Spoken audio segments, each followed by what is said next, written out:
que vocês estão achando da eletrificação? Porque você tem não só o carro da linha leve, você tem o utilitário, que vai levar, né, matéria-prima para lá e para cá, dentro das cidades ou regionalmente. Você já tem o ônibus elétrico, já tem o caminhão elétrico com baterias enormes. E aí, são peças diferentes, é um portfólio diferente, é um ritmo de desgaste de peças diferentes, quebras diferentes. Vocês estão aprendendo sobre isso? Vocês estão enxergando isso? O que vocês estão vendo no futuro? Bom, eu acho que a nossa matriz energética estava muito bem definida. Nós temos hoje um país que poderia ser autossustentável em petróleo e ele vai ter muito, para muitos anos.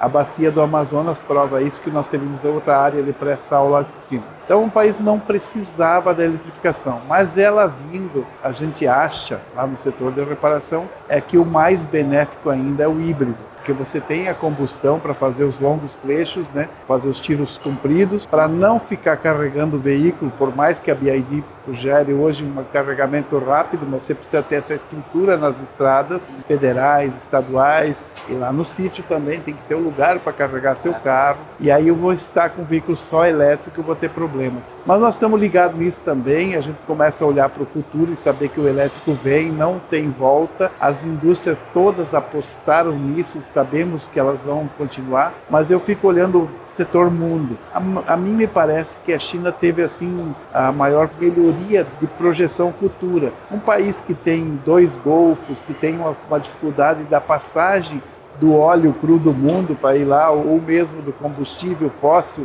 para chegar na China para rodar os seus veículos. Os Estados Unidos têm potência na guerra, eles poderiam atravessar um transatlântico lá, e aqui não passa mais, e eu tiro toda a tua logística interna, você vai ficar sem combustível.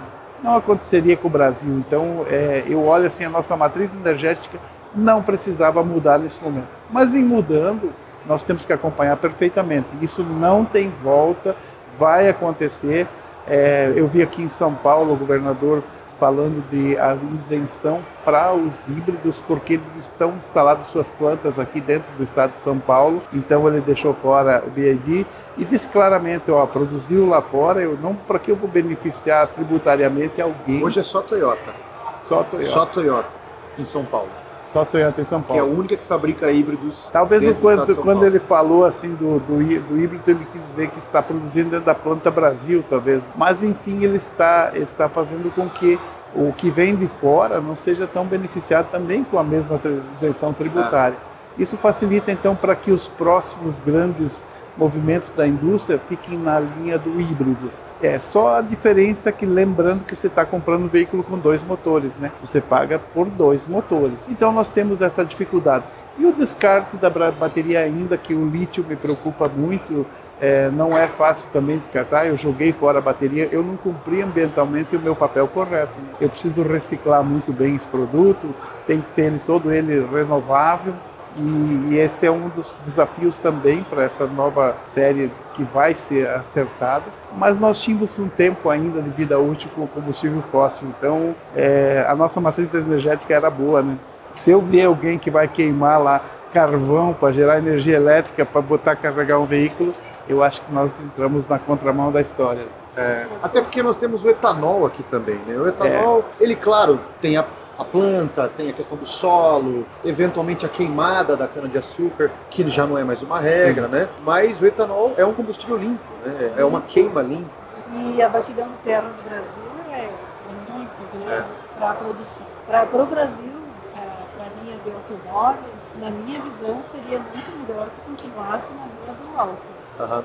Porém, é uma imposição meio que mundial, né? Essa questão do elétrico. E vai acontecer. Em visita às indústrias aí que a gente fez nessa vinda na Automec, a gente percebeu que eles estão investindo, até um deles comentou conosco, né, que eles estão investindo pesado na eletrificação mesmo, e esse é o futuro. Então a gente vê que é um caminho que nós vamos ter que nos adaptar e aprender mesmo, e não tem jeito. Eu concordo com tudo que vocês falaram, porque tudo isso é verdade, é real. E eu vejo uma jornada, um caminho híbrido para a sociedade. Eu acredito que o carro a combustão, que é um baita de um produto, né, já está maduro, hoje polui muito menos, as fábricas estão aí cada vez mais tecnológicas. Você tinha um motor até 15 anos atrás, 2.0, gigante, pesado, que fazia na estrada 6, 7 km por litro. Hoje um 1.0, 3 cilindros, com uma turbininha bem mais leve, mais fácil de produzir, faz 15, 16 km por litro, anda muito mais, né? Você tem um veículo a combustão que é mais eficiente, que é um bom produto, né? E ele tem o lugar dele, né, na história. Ele vai continuar, porque o petróleo não vai acabar o ano que vem. E o veículo elétrico, assim como a combustão, é um produto, é um tipo de produto que é diferente da combustão e tem a sua função como tecnologia, sua função social, né, dentro das cidades. Poxa, você coloca uma placa solar em casa e tem um carro elétrico ou híbrido que seja para usar como elétrico, você abastece o tanque do carro com sol, sem gastar um centavo.